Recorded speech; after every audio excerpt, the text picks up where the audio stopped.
Hey guys, আসসালামু আলাইকুম, myself Abdul and welcome back to my another vlog. আজকের ব্লগটি হচ্ছে একটি ঈদ স্পেশাল ব্লগ। আজকে আমরা যাচ্ছি বাহিরে বিকালে ঈদের টাইমে। আজকে ঈদ, তো সবাইকে জানাচ্ছি ঈদ মুবারক। আমরা কোথায় যাচ্ছি সেটা তো জানি না, সেটা তো যাওয়ার পরেই বোঝা যাবে, তো সে পর্যন্ত দেখতে থাকো। তো গাইস, তোমরা দেখতে পাচ্ছ এরই মধ্যে আমি নিচে চলে এসেছি আমরা, তবে আমার আম্মু আর বাকি যারা যাবে তারা কেউ এখনও নিচে আসেনি। তাই কি আর করার, আমরা এখন নিচেও তাদের জন্য ওয়েট করব। তারা আসার পরে আমরা দেন আবারও হাঁটা শুরু করি।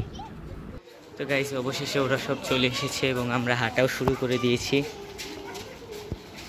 হাঁটতে হাঁটতে অনেকখানি চলে এসে এরপরে মনে পড়েছে, আল্লাহ আমি দেখি ভিডিওই করি না, এতক্ষণে মনে পড়ছে তাই করতেছি।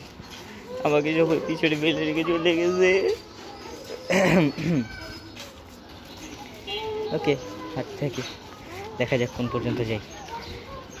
আমরা হাঁটতে হাঁটতে চলে আসলাম মৌচাক ব্রিজে, কিন্তু এখান থেকে এখন কোথায় যাচ্ছে দেখা যাক। হয়তো বা মৌচাক কোনো একটা জায়গায় যাবে, দেখি কোথায় যায়,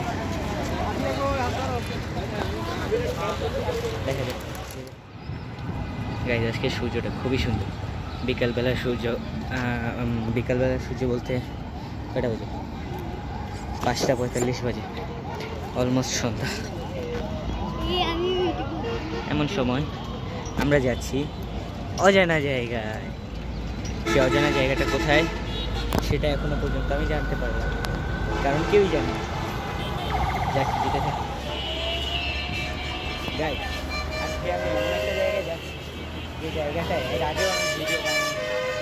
তোমরাই বলো আমি কোন জায়গায় যাচ্ছি, দেখে দেখি তোমরা বুঝতে পারবে না। একদম রাস্তায় যে তো গাইস, ফাইনালি আমরা রিকশায় উঠে পড়েছি আমাদের গন্তব্যস্থলে যাওয়ার জন্য।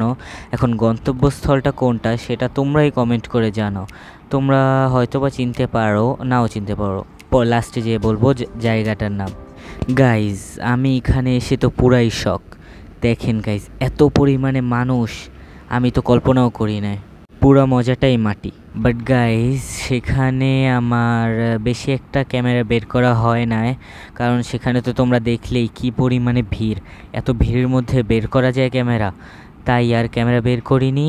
এরকম এখানে যে একটুখানি ভিডিও করা হয়েছিল ভিতরে, এছাড়া আর কোনো জায়গায় করা হয়নি, তাই এখানেই এন্ডিং দিতে হবে। তো ইয়াপ গাইজ, আজকের ভিডিওটা থাকলো এ পর্যন্তই। যদি ভালো লেগে থাকে অবশ্যই লাইক করে চ্যানেলটিকে সাবস্ক্রাইব করে আমাদের পাশে থাকার চেষ্টা করবেন। তো গাইজ, এন্ডিংটা দেওয়ার সময় আমার ড্রেসটা তোমরা দেখতেই পাচ্ছ। আমি বাসায় এসে ফ্রেশ হয়ে এরপরে এন্ডিংটা দিচ্ছি, কেননা এত পরিমাণে গরম ছিল গাইজ। এই গরমের মধ্যে আমরা ঈদে ঘুরতে গিয়েছি। শিট। তো গাইজ, বাই বাই।